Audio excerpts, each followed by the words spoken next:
1981 that I started this Art of Living Foundation.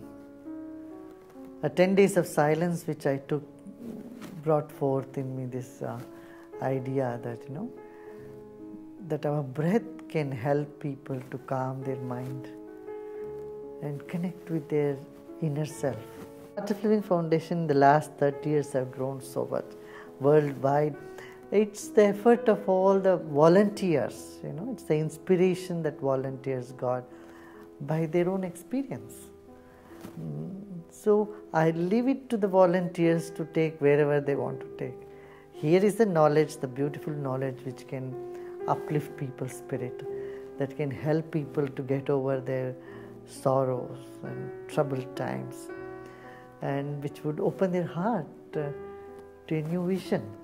So I give the knowledge and leave the vision of what they will want to do with it.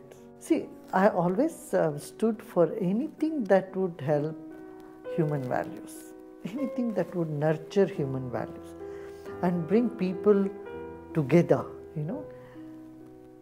We have one sun, one air, one planet Earth, and there's so many conflicts among people for various reasons, which all could be solved when they sit across the table, when they connect with each other from their feeling level. So, of course, Millennium Development Goals like planting trees and caring for the environment is all part of Art of Living's work. Broaden your vision. That's what I would say.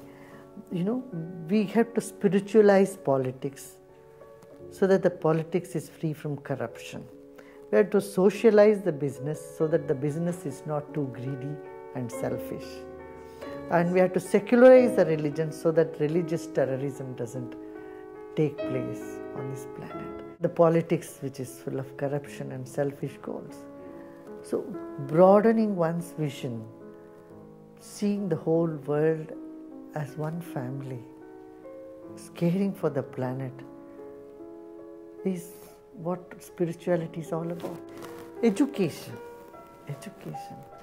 See, already there is a big difference in parts of the world. There is so much talk about human values, human rights.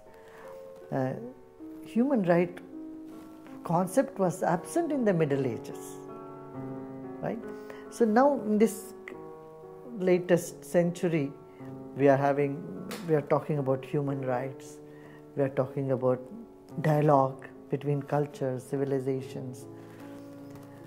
And we have to take one step forward from tolerance to love. The word tolerance has been used a lot in the past century. We should be tolerant to others. But you tolerate that which you don't like, isn't it? So I would say one step ahead of tolerance is love and appreciation. Honoring each other, appreciating each other. I think this is the only way to go forward. When the vision broadens, you can understand that greed is destroying yourself in some way. For a sustainable growth, you have to have compassion, you have to have broader vision and corporate social responsibility. I think people are recognizing this fact now. There is talk about sustainable development everywhere. So we don't need to convince people about corporate social responsibility these days. It's in the heart. People are becoming aware of it. It just needs an opportunity for them to share in that kind of environment.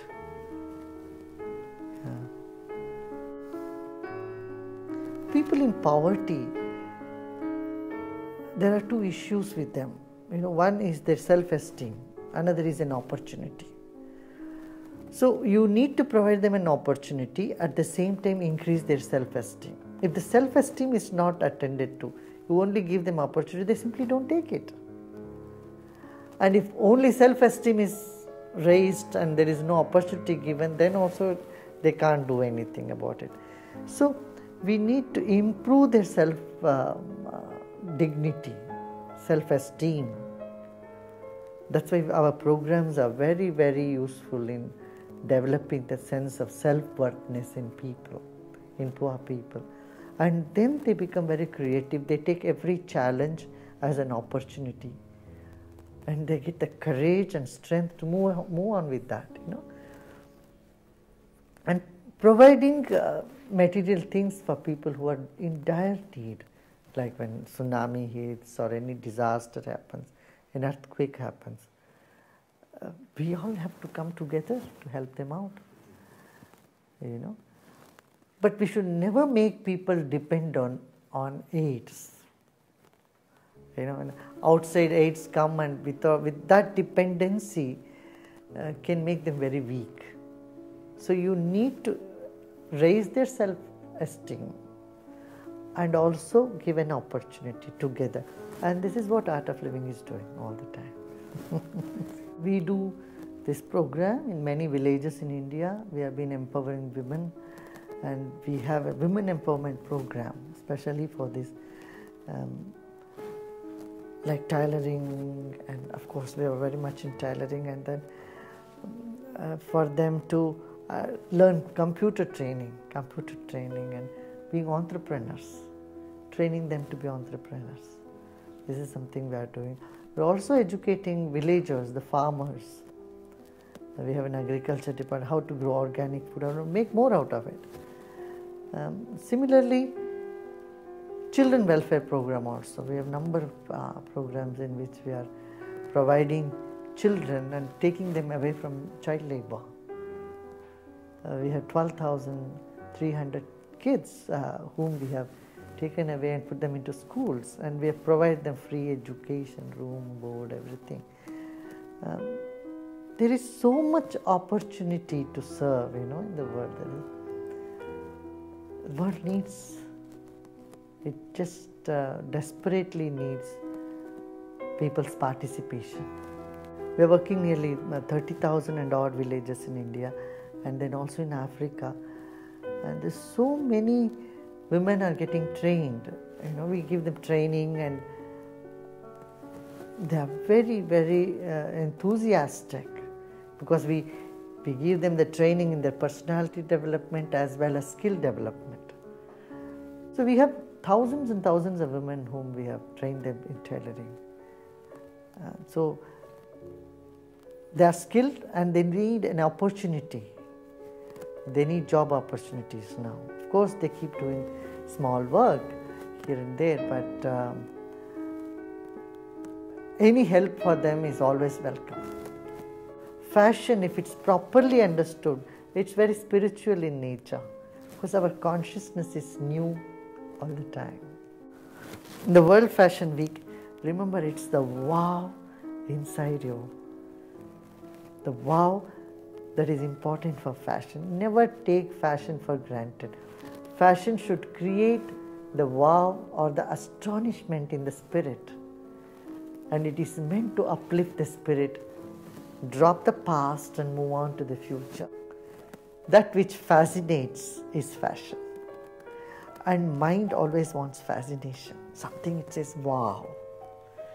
And I feel fashion is an ancient concept. It's nothing new. But yet it is very new, it's modern. So in fashion, the old and the new meets. Thank you.